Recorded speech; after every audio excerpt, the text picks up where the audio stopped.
Steps can't give up now, I can't stop now, I'm facing fear with nothing left. Can't give up now, I can't stop now, I can't stop now, I can't stop now. A few more steps, I can't stop now, I can't stop now, I can't stop now. A few more steps, I can't stop now.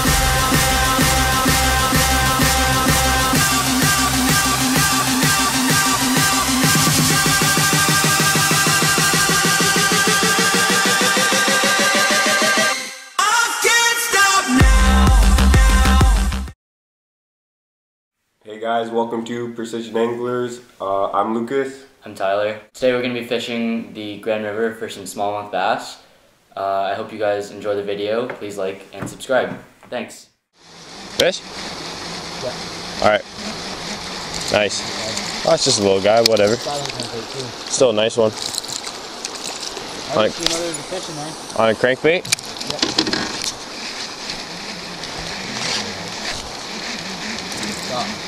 This is why I hate crankbaits. Oh, I got another eddy right here. Yeah, I know, I saw that. Woo! I saw that, but I got my fish when I was looking at it.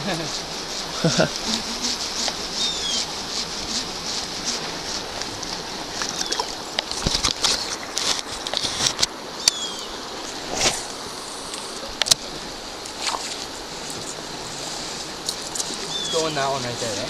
Alright, alright.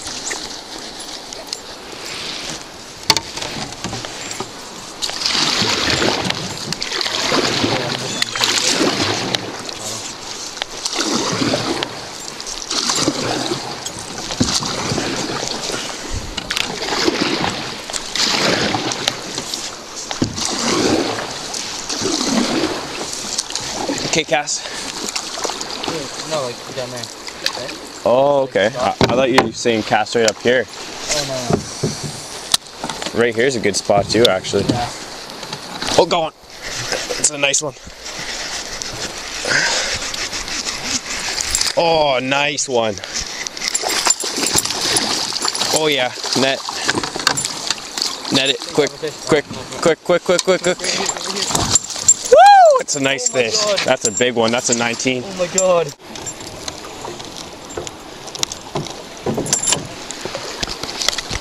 It's a nice fish. Hold on.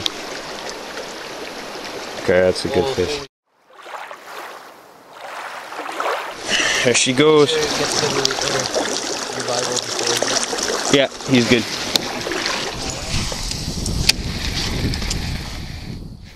Alright, so you'll notice we're casting to the shoreline with our spinnerbaits, trying to get a reaction strike out of all those pushed up smallmouth, and we're mimicking schools of bait fish that these smallmouth are feeding on.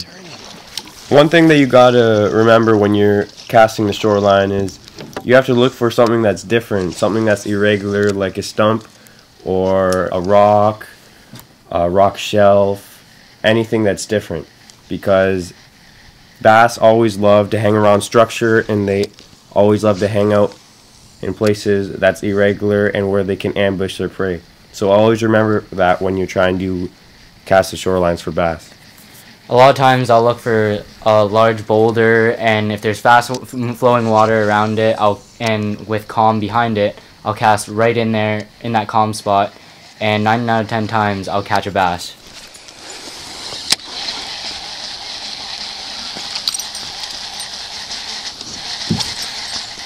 Got one.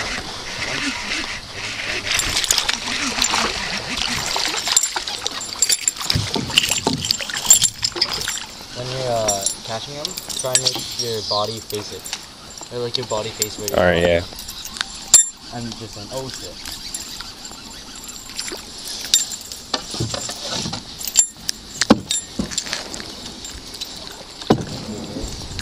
Yep. I got it.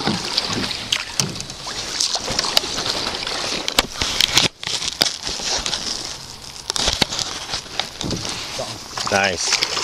I just turned the camera on too. Oh, it's a pike. That's weird. Nice. It's a strong fighting little pike. This was a really rare catch because we don't usually catch pike on the Grand. just because I don't want to get bitten by him.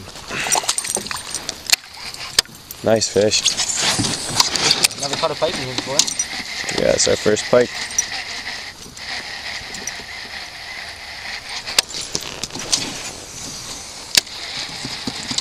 Stop. Nope. Oh, that works. Nice fish. Oh, my hand didn't smell like pike now. This spot looks good though.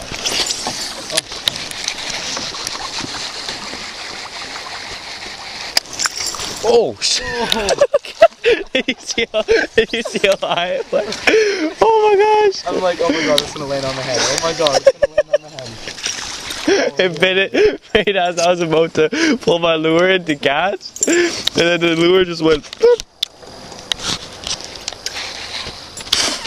That's hilarious. Funny that fish that flew. I saw it go up and I'm like, oh my god! And it went up at least 15 feet, I swear. It was a solid 3 seconds where it didn't hit the water.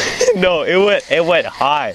Because usually like when I pull it out of the water to cast, like I do it pretty. Fall on the boat. Yeah, like I do it pretty fast.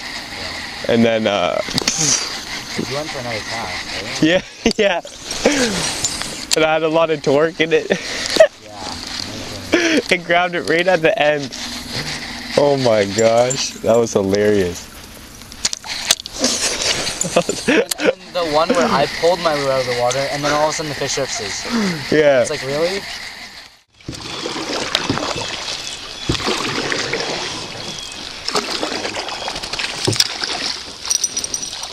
Nice. Wow, spicy. See if I can get it up higher. You didn't even hit the trailer hook, you hit the main. It keeps going for that. Oh, little fish just came up behind it. Hold on. Right there. Got one. No. Oh, yeah. That was a nice one. Alright guys, so if you notice, I'm casting right behind where Lucas hooked into this fish. A lot of times bass will school up and they'll follow each other for their meal, so they'll follow each other even as they're being reeled in. Well, usually when a bass catches a meal, such as a crayfish or a minnow, sometimes while he's eating it, he spits up part of the minnow, part of the crayfish, which is an easy meal for the other bass that are following that bass. And 9 times out of 10, if you cast, if your partner casts right behind where you hook that fish, he will catch a fish. There you go. Go. Or just a smaller one.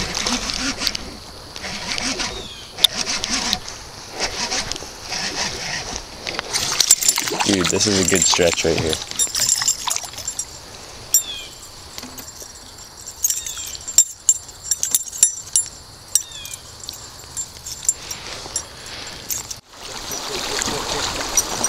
Go.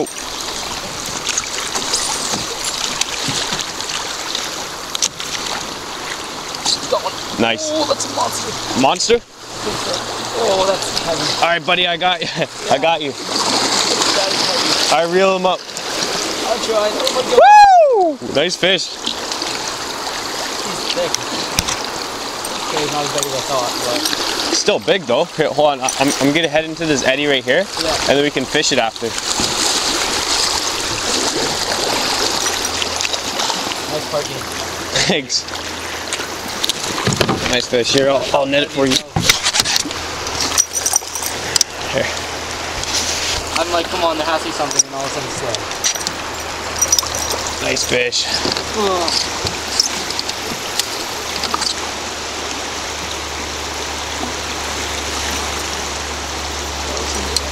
So I don't ruin it. What the heck?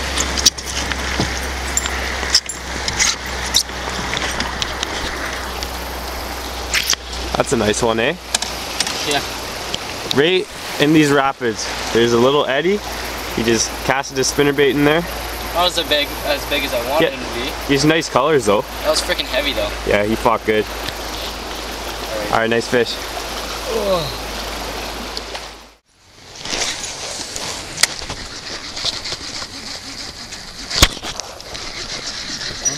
Yeah, got one. Yeah. I missed him, but he came back. So. Double header! Good one, I think. Oh no, never mind. No. I think they're like the same size. They're brothers. Hey, first double header of the day. Final one of the year. So, I'll just take this off so that we can keep close.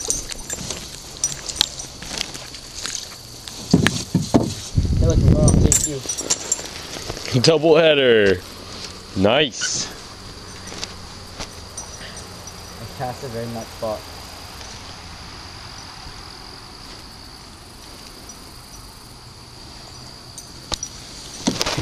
Oh, I think you got me on that one.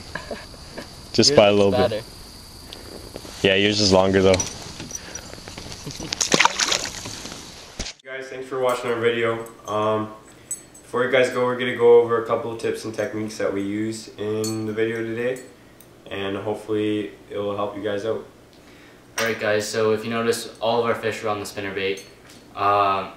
This is the spinnerbait I was using. It's an O.S.P high pitcher. I switched the bigger willow leaf blade to a Terminator spinnerbait, which is silver, because I noticed Lucas, what he was throwing was a double silver blades, and the original blade on this was gold, and as soon as I made that switch, that's what made the difference between me catching fish and not. I was also throwing a crankbait earlier in the day that it perfectly matched the bait fish in the Grand, and I was getting fish on it, and I hooked into some 19-20 inchers, except every time they jumped they would throw the hooks, which I would usually, they were small hooks, so I should have upsized it, which I am going to do in the future. This is one of the spinnerbaits that I was using in the day. It's river to sea spinnerbait, and I like this spinnerbait a lot because it has really thin blades, which gives it a lot more vibration, and it runs like some spinnerbaits will run like this through the water, but this one runs true, which gives you better hook set ratios, and it has great colors. The head is really durable, never chips, never gets dented or anything, and the hooks are really sharp and really big. So this is it worked really good for us, and in this video all the fish wanted the spinnerbait really fast. They didn't want us to slow roll it, they wanted us to burn it across the top. So that's one of the reasons why we use willow leaf blades, because it allows you to reel the lure in a lot faster.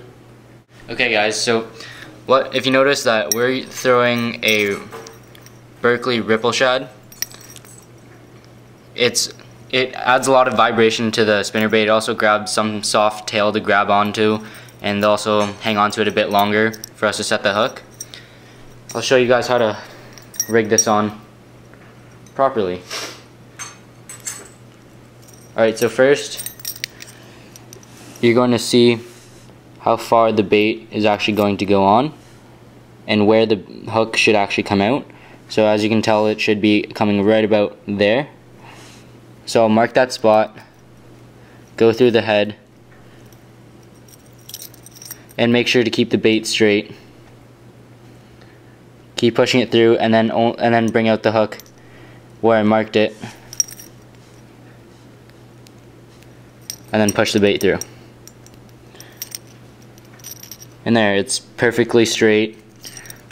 It'll run good in the water, and that tail still has free movement.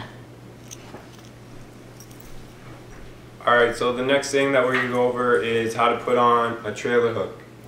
And I really recommend to use a trailer hook all the time, because the one fish that you do lose if you don't use a trailer hook could have been the biggest fish of your life. So you never want to take that risk. And I see a lot of people take their tubing for their trailer hook and they put it through the eye like this.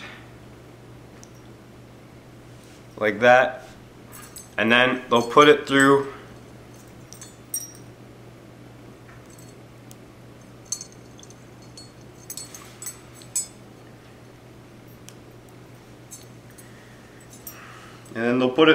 the spinnerbait like this, so that it sits like that. And there's no problem with that. It's just sometimes it can be annoying when you reel it in and the hook's off to the side like this. It can make your spinnerbait swim on its side.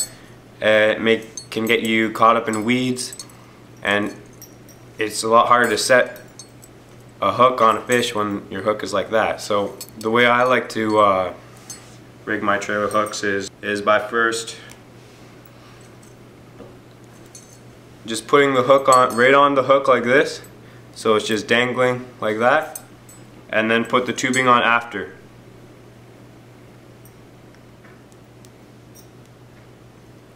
Just like this, so that now the hook is always going to run true behind your spinnerbait. Your spinnerbait will never run on its side. You won't get caught up in many weeds, and it increases your hook set ratio a lot by doing it this way. So that's a couple tips for you guys when you're out on the water next time and using spinnerbaits. Another thing is, smallmouth love chartreuse and white. Don't know why, but it just tends to work all the time for us. Yep. Especially if you're fishing in stained water. Like, some people like to throw white spinnerbaits in clear water, and like darker spinnerbaits in darker water or murky water. But if you're fishing in stained water where you have like 3 or 4 feet of visibility, use chartreuse and white, and you won't regret it. Works the best. Yep. Alright, thanks for watching, guys.